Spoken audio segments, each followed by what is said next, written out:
اعوذ باللہ من الشیطان الرجیم، بسم اللہ الرحمن الرحیم۔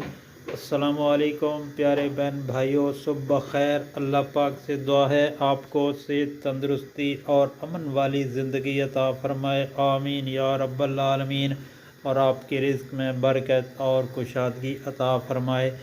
دوستو، شیطان کے شر سے بچنے کی دعا حضور نبی کریم صلی اللہ علیہ وآلہ وسلم نے ارشاد پاک فرمایا کہ جو شخص صبح کے ٹائم یعنی روزانہ صبح کے وقت یہ دعا پڑھ لے تو اللہ تعالیٰ اس کو شیطان کے شر سے محفوظ رکھے گا، اور اگر شام کو پڑھ لے تو شام کو شیطان کے شر سے محفوظ رہے گا۔